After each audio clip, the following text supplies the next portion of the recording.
It is time for our last stop and jot. You may want to have your handout available to jot down a few key ideas related to the three big topics for this recap: writing across the curriculum, instructional strategies, and assessment. Let's start with writing across the curriculum.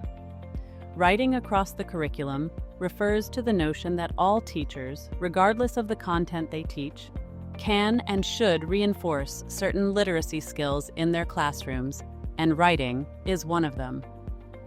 Integrating writing in all subjects will enhance your students' overall learning. We learned three key practices strongly connected to extending writing across the curriculum. The first was to invite students to respond to reading.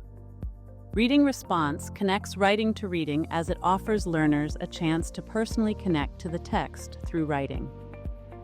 Short and informal reading responses can occur before, during, or after reading to capture students' thoughts at different points in a text.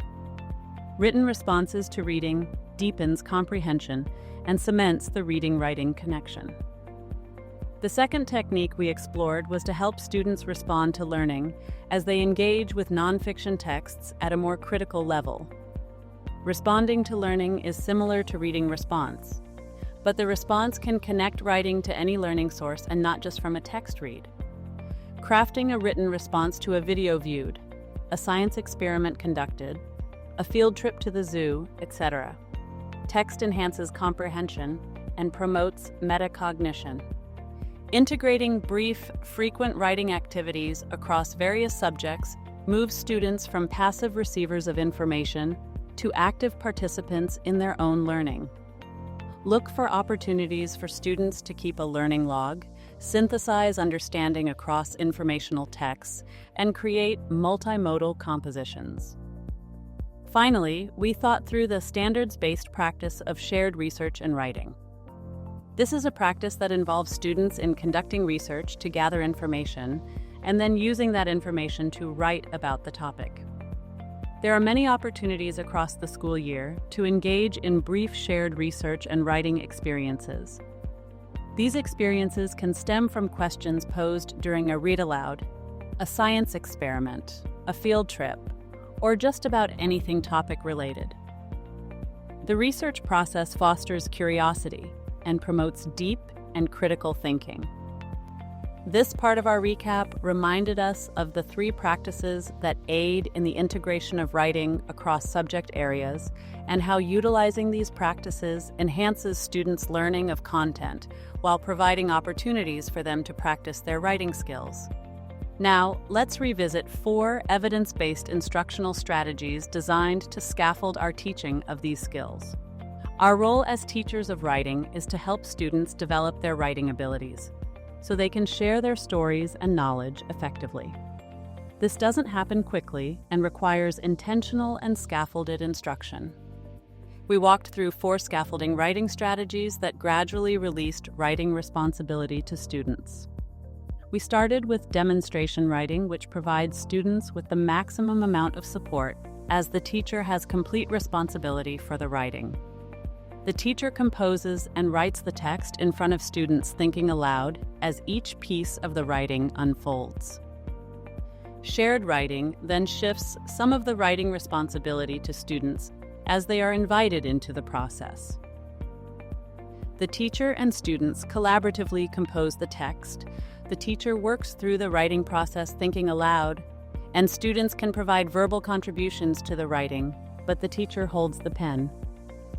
The next strategy discussed was interactive writing, a strategy where students assume a lot of the responsibility, but with continuous guidance by the teacher.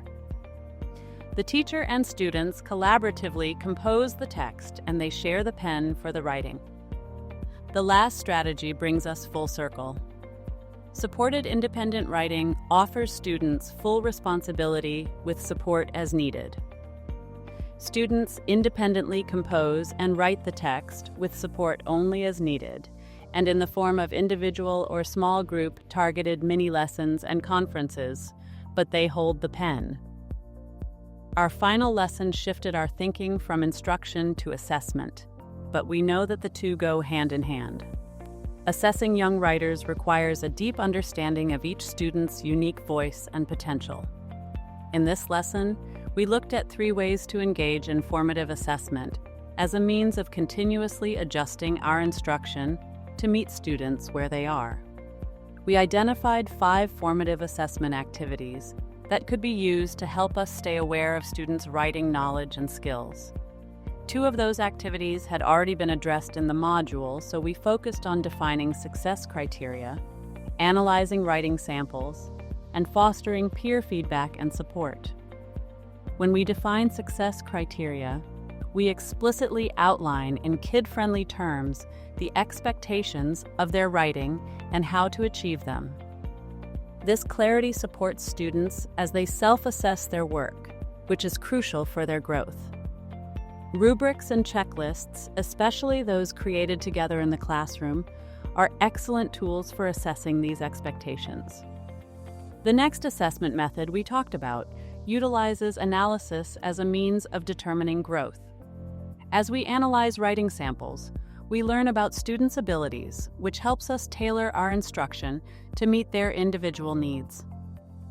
This level of analysis should include multiple samples written in a variety of formats and at various points in time to get a true picture of a student's writing skills. Analytic scales, like the conventions of writing developmental scale assessment, are helpful when analyzing writing samples. The last assessment practice we discussed dealt with fostering peer feedback and support. Peer feedback benefits both the writer and the reviewer. Through structure approaches like the TAG method, we can encourage students to engage constructively with each other's work, enhancing both their writing skills and their ability to give and receive feedback. This Stop and Jot covered a lot of information ranging from ways to integrate writing across subject areas to broad instructional strategies designed to provide a range of support to young writers to assessments that inform our writing instruction.